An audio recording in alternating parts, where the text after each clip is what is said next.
Et nous retrouvons les jardins de Laurent Cabrol. Bonjour Laurent. Bonjour Jackie. Alors ce matin, Laurent, vous nous proposez une page nature plutôt surprenante. Oui Jackie, voici une page nature un petit peu particulière ce matin où nous allons mêler à la fois l'art du jardin à celui de la littérature et de la musique. L'intrigue est originale et elle mérite d'être contée. Patrick Scheder est un pianiste, un concertiste. Il a demandé aux jardiniers de 28 villes de France de préparer un jardin, un espace vert et surtout d'y laisser pousser les mauvaises herbes. Pourquoi ? Pour en extraire un spectacle. Vous allez comprendre. Les herbes folles sont la scène, les textes, le livret, le piano, la musique constituent les autres éléments. Vous allez y retrouver Georges Sand, Chopin, Patrick Scheder et son épouse Monique, mais aussi Gilles Clément, et puis bien d'autres acteurs.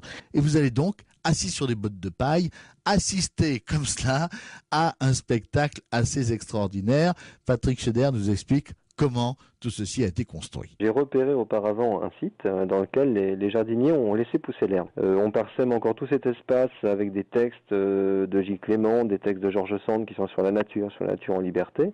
Et au milieu de tout ça, donc on n'a ni scène ni podium, on pose le piano, le pianiste et la comédienne à même l'herbe. Voilà.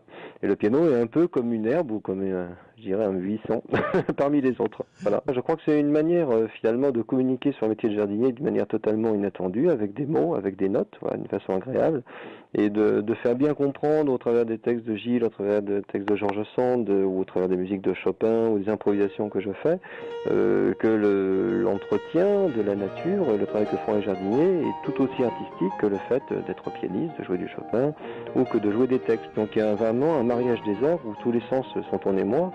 Et tout le travail que les jardiniers ont fait crée une sorte de salon végétal extraordinaire à ciel ouvert dans lequel nous, on rentre, voilà, comme dans un écrin. Et ce qui est intéressant aussi dans votre spectacle, c'est que vous mettez en valeur Georges Sand qui, finalement, dans tous ses écrits, a fait l'éloge des mauvaises herbes. Oui, voilà, elle est vraiment spéciale cette femme, parce que non seulement de fumer de cigares, d'avoir de nombreux amants, est une femme littéraire extraordinaire, elle a eu une préscience, je dirais, de la préservation de la nature qui est fantastique. Et je crois que le grand public pense souvent que l'écologie est une réponse opportuniste, voilà, aux problèmes que connaît la planète liés à l'industrialisation. Et en mettant en regard le texte de Georges Sand, on se rend compte qu'elle dit exactement la même chose que disent maintenant les écologistes, et que l'écologie, c'est beaucoup plus de sensibilité à la nature, le respect du vivant, qu'une réponse opportuniste qu'on a inventée un peu au dernier moment pour sauver la planète. Et je crois que cette dimension historique, c'est important, parce que les gens, si on leur dit sans arrêt, il faut faire ceci, il faut pas faire cela, mais ils en ont un peu marre, hein, je pense que vous êtes d'accord avec moi. Si on leur fait comprendre qu'il y a des gens qui pensaient comme ça déjà avant, et que c'est toute une école de pensée, je crois que ça dépassionne le débat. Et du coup, les gens peuvent écouter ça beaucoup plus sereinement et peut-être mieux sentir et ensuite mieux respecter ceux qui les entourent. Merci Patrick Scheder. Donc le spectacle aura lieu aujourd'hui 4 juillet à Sablé-sur-Sarthe, le 8 à Dijon, à Clermont-Ferrand le 15, le 18 à Limoges, et puis à Château-d'Oléron, à Fouras, à Lyon, à Bitche, à Vitry-sur-Seine, etc., au Plessis-Robinson, même début septembre. Vous voyez que c'est un spectacle qui fera le tour de France. Et vous, qui êtes en vacances, vous allez pouvoir vous régaler à la fois, respirer l'air pur, admirer les jardins et savourer la littérature et la musique.